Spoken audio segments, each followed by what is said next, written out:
Hello there and welcome to another BoBeats Eurorack video, and today I just want to sit down and have a little conversation about whether or not you should start with Eurorack synthesizers.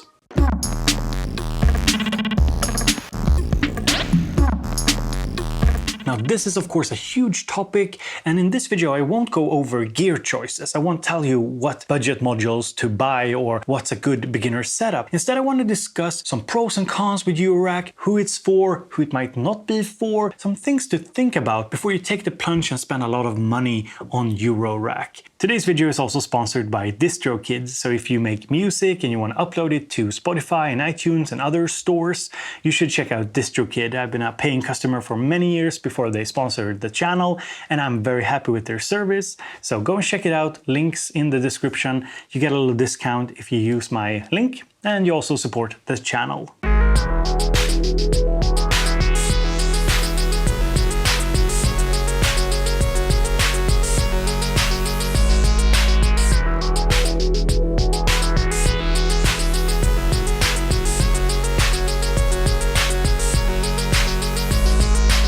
Let's talk about sound. If you expect that Eurorack will sound wildly different than your other synths or software, I don't think you should start with Eurorack. You might feel disappointed. With quite some work, a Eurorack synth can sound and feel wildly different than anything else. But at the start it most likely won't, because synths, whether software or hardware, are generally comparable sound-wise, regardless of the price tag, especially to a beginner or the untrained ear. But the process of how you get there and the nuances will be different.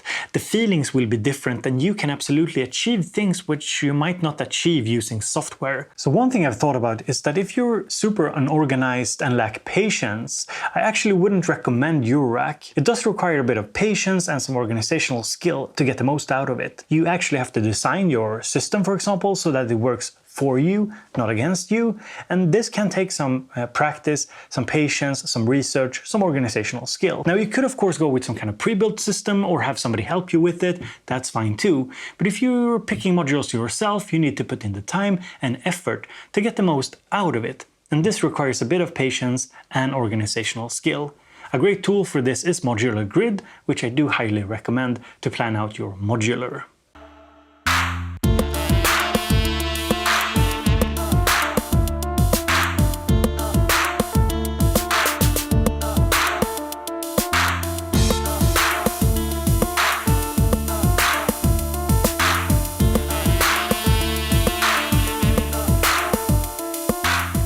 Let's talk money. If money's tight, don't get into Eurorack. While there's plenty of inexpensive options nowadays, it's still way more expensive than just buying a synthesizer and a drum machine, and definitely way more expensive than software alternatives. You really should check out VCVrack if you want that modular experience in a free-to-download software version. And please, do not take out a loan to buy modular. I'm serious, I've had plenty of people tell me about their bad financial decisions when buying gear, and I'm just asking you not to put yourself in that situation. Trust me when I say it's an unnecessary risk. You really shouldn't take that sort of risk just to buy music equipment, music gear, synths, unless it's something you actually need to make money. Now that's a little bit of a different story, but if it's just for hobby or for fun, don't put yourself at that kind of risk, okay?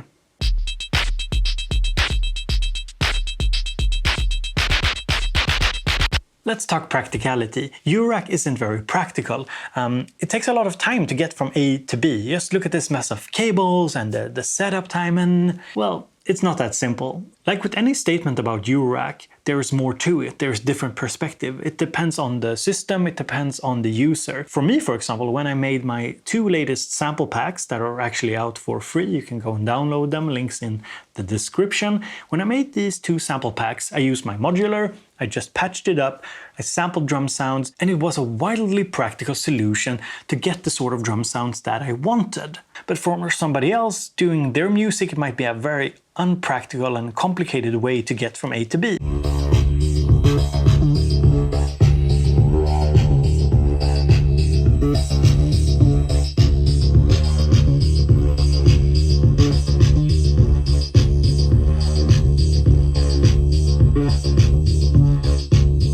If you just want to explore synthesis and make weird sounds and learn more about how a synth works.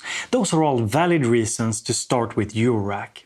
Online users sometimes get shit on for not having the most polished music, but people forget that many who are into Eurorack on posts to IG and YouTube and Facebook, they're not really aspiring artists. They are synth lovers who want to explore music and sound, but might not have the aspirations to quote-unquote make it. And that's fine too. That's a really valid reason to start with Eurorack.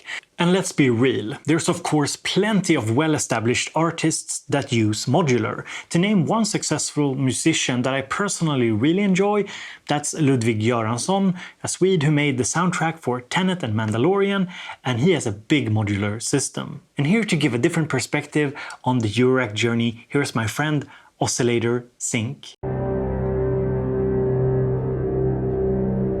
Hello, Oscillator Sync here. Thanks for having me, Bo. I'd been eyeing up the whole world of Eurorack from a distance for many, many years, and as I learnt more about the world of synthesis and sound design, modular became this idealised way of asking and answering what-if questions. What if this synth had different filters, another LFO, a different style of sequencer? What might that allow me to do sonically and musically? That being said, I'm a big believer of the restrictions offered by an instrument being a great way to foster creativity, both in terms of keeping you focused, as well as learning how to push those restrictions in creative ways, and I still do. But as my understanding of these instruments grew, I kept wondering, what if those restrictions were different? What if they were restrictions that I chose? Modular for me is a way to build an instrument based around my own set of rules and explore a music and sound environment that is all my own, and along the way deepen my understanding of electronic instruments in general, because I've made mistakes and miscalculations along the way which have led me to work through the problems and think about the fundamental building blocks of an electronic instrument in more depth. I think this experience has also helped me appreciate the design decisions made by synth manufacturers. Instruments maybe start to feel a little more personal, and clever little flourishes made by synth designers in how they've implemented features in their synths bring me a little extra joy these days.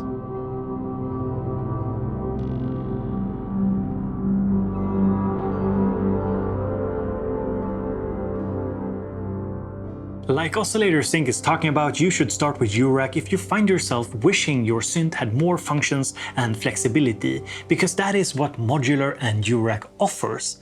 At a cost, of course. Removing all cables, starting from zero, a blank canvas, and just patching up whatever you can think of, that's the beauty and the uniqueness of the Eurorack experience. Let's talk polyphony. If you want a polyphonic synthesizer, one that plays chords, multiple notes at the same time, I would not recommend Eurorack.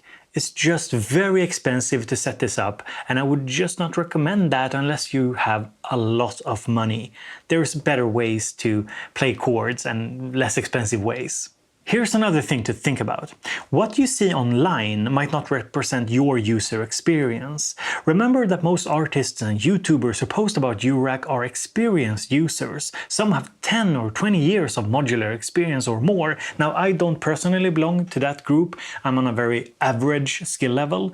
But regardless, don't compare yourself to the experience of people with decades of knowledge. Your mileage might vary from theirs, and therefore you should not go into Eurorack thinking that you will have a similar experience, the same amount of joy, or the same musical results, and so on. So don't pick modules because somebody you like online has them, pick them because they make sense to you. Now for this video I could have asked some of my friends who have like god-tier Eurorack setups and decades of experience to join in. Instead I asked people who recently started with Eurorack, and here is my friend Little Big Synths. Hey guys, Damien here from Little Big Synths, here with you today on the BoBeats channel to talk to you guys a bit about my modular synth and why I decided to go down the modular route. So for me, the idea of being able to basically build my own electronic instrument has definitely been one of the most appealing aspects of the modular synth. And since modular synthesizers are highly customizable and super flexible, they could potentially be whatever you want them to be or do whatever you want them to do. My experience with the modular synth so far has been really great. I really like how I can use it as a really powerful mono synth with tons of modulation and routing options, or I can use it sort of like a groove box, which is kind of the way I've been using it more as of recently, and how I have it connected here at the moment. Basically, I have 3 synth voices and a few drum modules to create a drum kit, and all of that is sequenced by the Arturia KeyStep Pro here.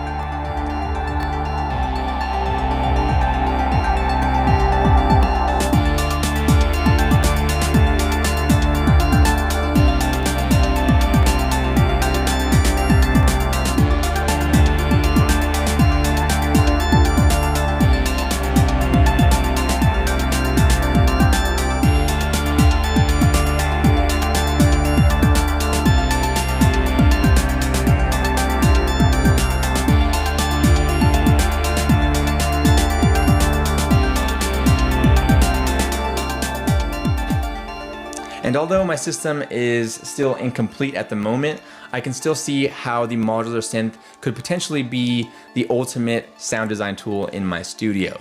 With each addition of a new module, the sonic possibilities expand, but everything remains housed in this one case and powered by a single power supply, which is just really, really cool. So I've had the modular synth for about 6 months now, and it's already inspired tons of fun jams and interesting sounds. And to be completely honest, there's just something oddly satisfying and somewhat therapeutic about patching the modular synth.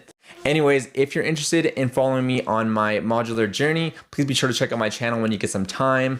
Thank you guys for watching, and thank you, Bo, for having me on as a guest on your channel. Back to you, Bo.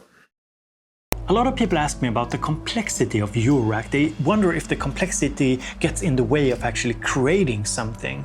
So that's a really interesting question. Firstly, complexity is not in opposition to art. There is no relationship between easy and great art. A lot of great art comes from struggles and challenges. So just because Eurorack is complex doesn't mean that it necessarily is bad for creating art.